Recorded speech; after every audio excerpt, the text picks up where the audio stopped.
Live from Fargo and serving you on TV, online, and on the go. This is Valley News Live at 10. Get on the ground! Get on the ground!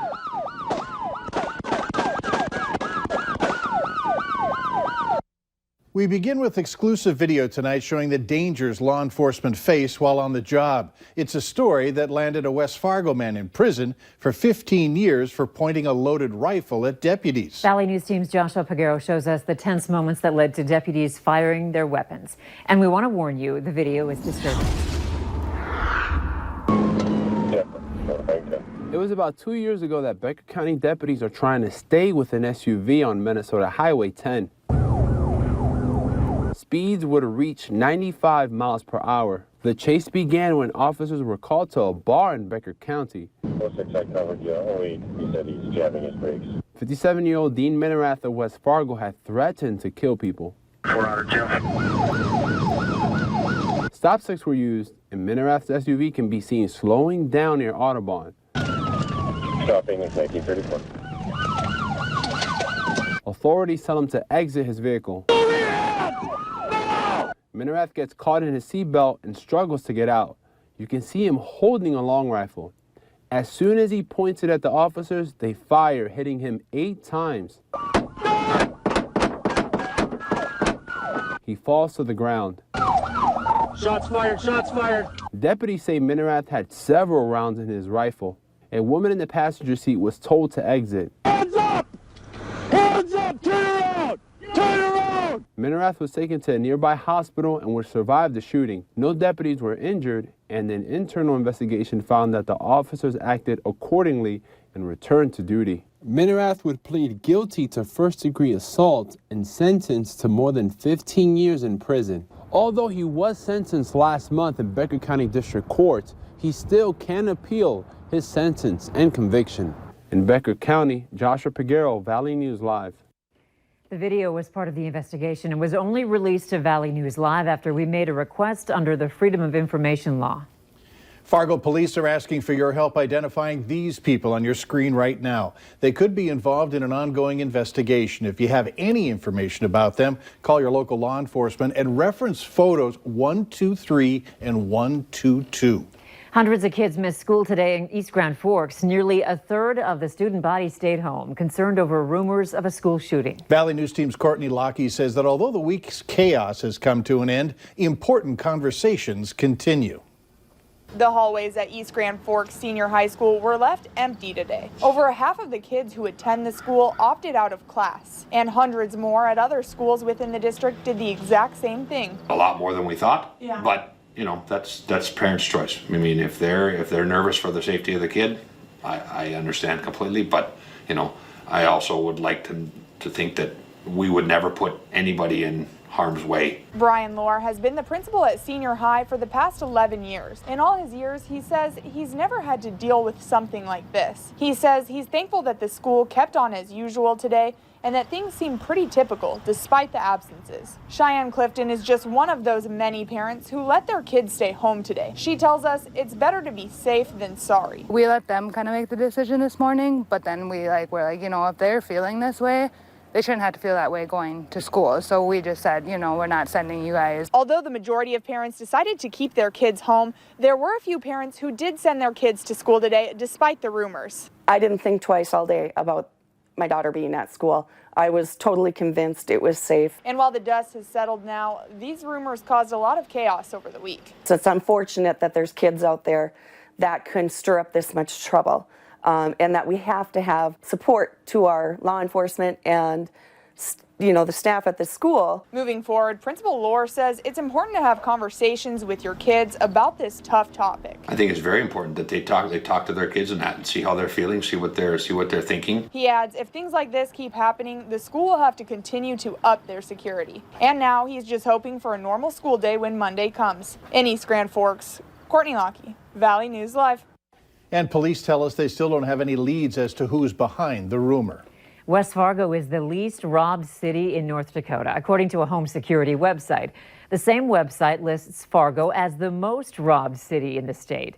The report from Front Point, a home security website, uses 2017 FBI data but it only considers cities with a population of more than 30,000 people. Just 5 cities within North Dakota meet that criteria. You know, robberies are not something that's very common that happens anywhere in our metro. So to have one agency singled out or one city it's great that it's us, but yeah, we're not in a very high crime area anyway. The report also finds robbery rates across the country are at an all-time low over the last 20 years. West Fargo is the 16th least robbed city in the U.S. The state of Minnesota gets an honorable mention, with Maple Grove named the 4th least robbed in all the country.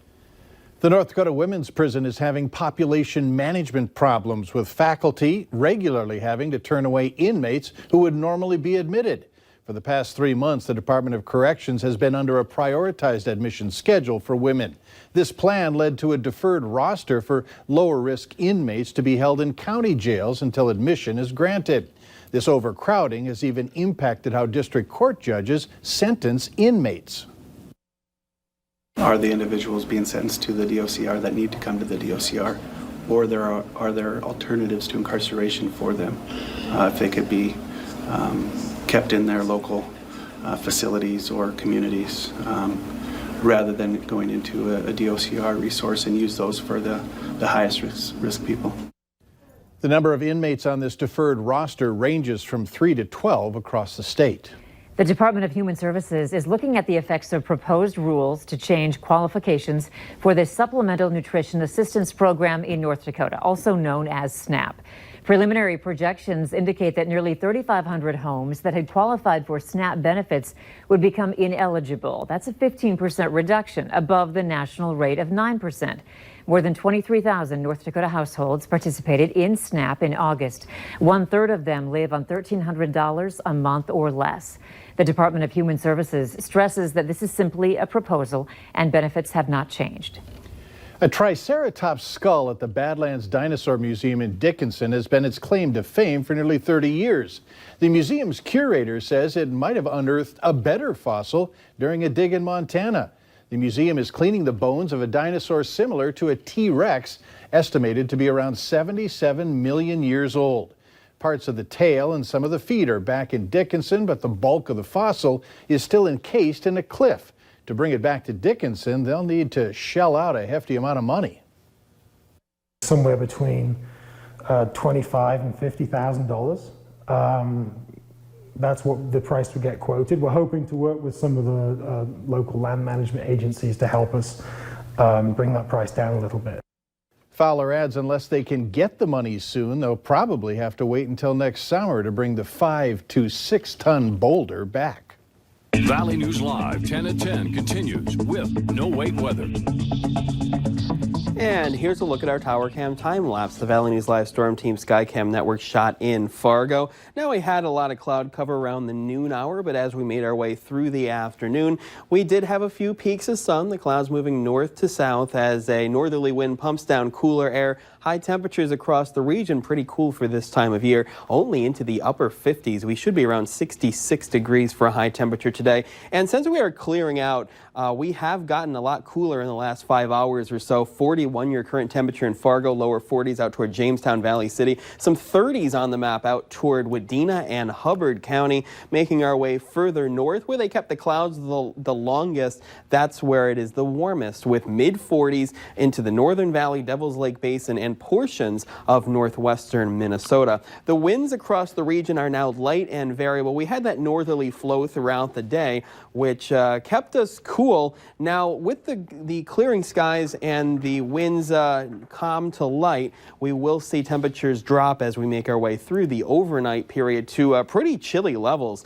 Here's a look at the current satellite loop. Just a few high clouds into the Northern Valley, northwestern Minnesota, Devil's Lake, and Jamestown. South of that line, we have mainly clear skies, and high pressure is working its way in.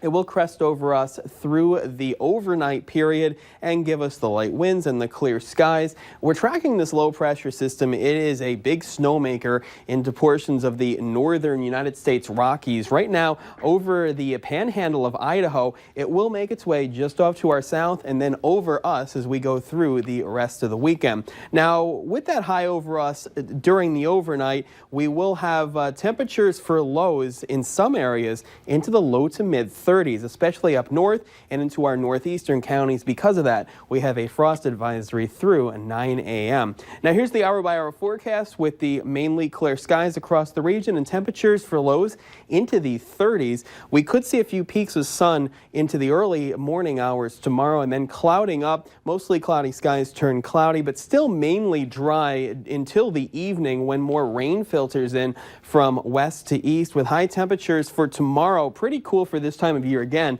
as most of us will be into the 50s. Starting off into the mid-30s in Fargo, a high of 58. Partly cloudy to mostly cloudy skies with a light easterly breeze.